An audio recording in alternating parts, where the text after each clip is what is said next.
BFM Patrimoine, l'émission 100% placement sur BFM Business. Comme tous les jeudis à 7h06, c'est Jean-François Filiatre qui nous rejoint pour Marché Gagnant. Bonjour Jean-François. Bonjour Cédric. Votre sujet cette semaine? Eh bien, nous sommes la première semaine d'octobre et vous ne le savez peut-être pas, mais c'est la semaine mondiale de l'investisseur, une initiative pédagogique pour expliquer notamment les marchés financiers, avec en tête de pont en France l'autorité des marchés financiers qui est chargée de gendarme de la bourse, chargée de la protection de l'épargne. Alors vous avez peut-être vu dans le Canard, le patron du gendarme devrait être bientôt à une gendarmette. Alors à mes yeux, la candidature qui est présentée par le président de la République et surtout celle d'une ancienne représentante du lobby bancaire. Donc on aura un banquier à la tête de la Banque de France, une banquière à la tête de l'AMF. Pour moi, c'est clair, si demain je dis du mal des banquiers, on va vite me cataloguer dans la catégorie des antis. Bon, bah voilà, c'est dit. En tout cas, depuis que vous venez en plateau, on vous a catalogué aussi bien du côté des empêcheurs de tourner en rond et des pédagogues. Cette semaine, c'est peut-être l'occasion de faire de la pédagogie. Ouais, ça va me permettre de rappeler les grandes lignes de la méthode de marché gagnant. Première question, Cédric, si je vous dis la bourse c'est fait pour tout le monde, oui ou non?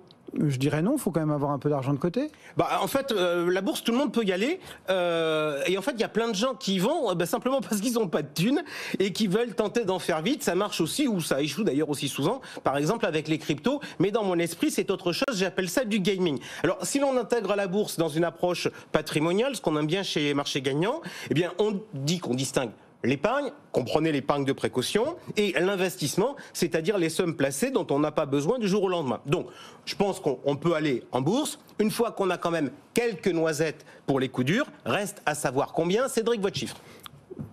Pour l'épargne de précaution, ouais. On dit 2 ou 3 mois d'avance, non? Donc si vous gagnez 3 000 euros par mois, il vous faut entre 6 000 et 9 000 euros d'épargne de précaution. Et alors je vais vous donner 2 chiffres qui vont vous surprendre. Le premier, je le sors du site Moneyvox. En moyenne, au mois de juillet dernier, les ménages français avaient sur leur compte courant 18 000 euros. Et le second, c'est le profil des investisseurs qui ont été interrogés dans une étude qui a été commanditée par l'autorité des marchés financiers il y a de cela 2 ans. Et bien dans cette étude-là, le montant de l'épargne de précaution moyen était de 50 000 euros. Oui, c'est donc un bel écart.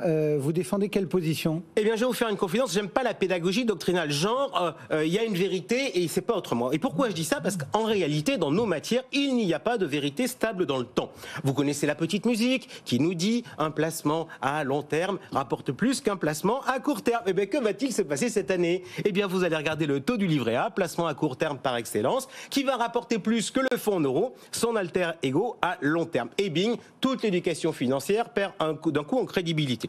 Mon deuxième sujet, c'est un sujet d'efficacité. Pourquoi? Parce que pourquoi je parle? Dans la logique de faire évoluer les comportements et d'être utile aux auditeurs et aux téléspectateurs. Si c'est juste pour parler, franchement, j'ai pas besoin d'une caméra, une glace dans ma salle de bain me suffira largement. Donc, il faut pouvoir être entendu. À votre avis, Cédric, si je dis à quelqu'un qui a 50 000 euros d'épargne de précaution que finalement, ce serait pas mal d'en avoir que 6 000, est-ce que j'ai une chance qu'il bouge? Non, a priori, je ne pense pas. Et voyez-vous, ça me permet de faire quand même une autre petite parenthèse puisqu'on parle de pédagogie. Pourquoi faire ce travail? Pas pour faire le gourou et pour donner des recettes miracles. En revanche, il s'agit d'apporter des éléments et d'inciter les épargnants à réfléchir, à apporter des solutions. Et soyons clairs, ce jeu, il ne peut se jouer qu'à 2. Et là, il faut mettre les épargnants, vous qui nous écoutez, face à vos responsabilités. J'ai vécu pendant quelques années dans un journal qui s'appelle Mieux vivre votre argent et qui avait une rubrique qui s'appelait Les finances d'une famille. Bref, la rédaction va voir un ménage, regarde ses problèmes et lui fait des recommandations. Alors je l'ai faite plus d'une fois cette rubrique. À votre avis, quel est le taux de suivi des conseils?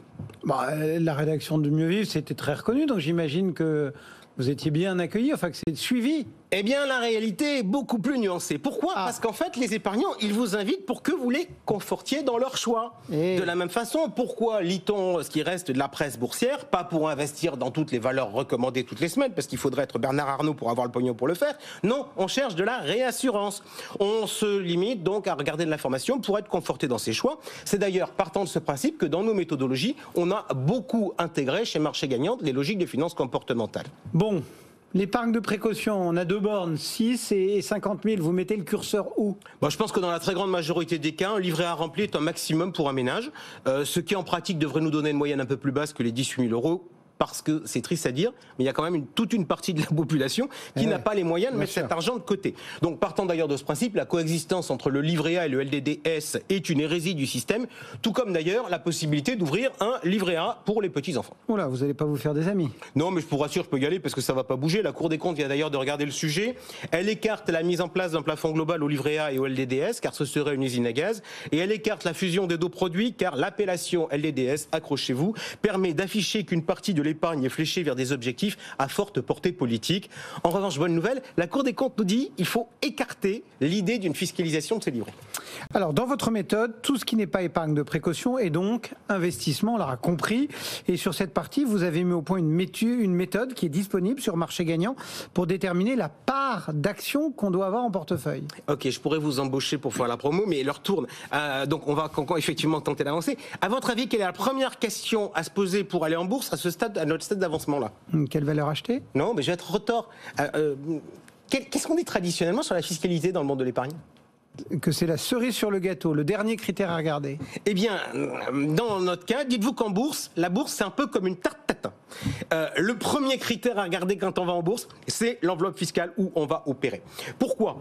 Parce que si vous optez sur le compte titre ordinaire, ce que font beaucoup de nouveaux venus, chaque fois que vous allez faire une opération, vous allez vous soucier du prix de revient, des incidences fiscales, etc. Perso, je pense que compte titre ordinaire et PEA sont complémentaires, mais majoritairement, l'investissement boursier doit se faire sur un bon vieux PEA classique. Bon, vous nous restreignez du coup l'univers d'investissement, là? Un beau jour, Cédric, j'ai cherché une aiguille dans une meule de foin. Et voyez-vous, je ne l'ai jamais trouvée. Ah oui, et depuis ce jour-là, je sais que la gestion patrimoniale et la gestion financière, ce n'est pas à trouver le meilleur produit au meilleur moment. Oui, c'est vrai, ça peut arriver, mais souvent ce n'est que du bol, et c'est donc difficilement reproductible. En revanche, il faut se donner les moyens de réussir sans forcément chercher à être le meilleur. Donc pour faciliter le suivi, par exemple, nous chez Marché Gagnant, on suit seulement un panel de 60 valeurs. Et du coup ? Alors 2-3 conseils. Un, déjà sur le cadre général, elle est faite pour ceux qui n'ont pas envie de passer des journées à faire ça, parce que sinon c'est ingérable. 2, pourquoi on va en bourse? On va en bourse en fait principalement pour des raisons de diversification. Pourquoi? Parce que on a trop d'immobilier et on a trop de fonds en euros dans son patrimoine. Vous remarquerez, à aucun moment, je vous ai dit, il faut aller en bourse parce que c'est le placement le plus rentable à long terme. Pas encore. Et 3, il faut diversifier son portefeuille. Est-ce que vous savez par exemple que 38% des actionnaires individuels ont moins de 6 titres en portefeuille? Nous, dans notre méthodologie, c'est 10 lignes. Et 10 lignes à pas choisir au hasard parce que si vous mettez du LVMH, du Christian Dior... pas choisir au hasard, c'est ce que vous m'avez fait faire. Oui, mais avec des contraintes sectorielles. Parce que si vous avez des lignes en vous disant je mets du Christian Dior, du LVMH, du Kering, du L'Oréal et du Hermès, en fait, on va pas être diversifié. Bon, pour terminer, qu'est-ce qu'on se dit? On se dit qu'il est l'heure et que vous espériez que je vous donne les résultats du portefeuille pour le mois de septembre. On fera ça tout à l'heure. Il prolonge la chronique dans les questions. Dans les questions-réponses. Et je le dis tout de suite, ça va être très intéressant parce que les résultats sont mauvais. Merci beaucoup Jean-François. Jean-François Filiat, Marché Gagnant.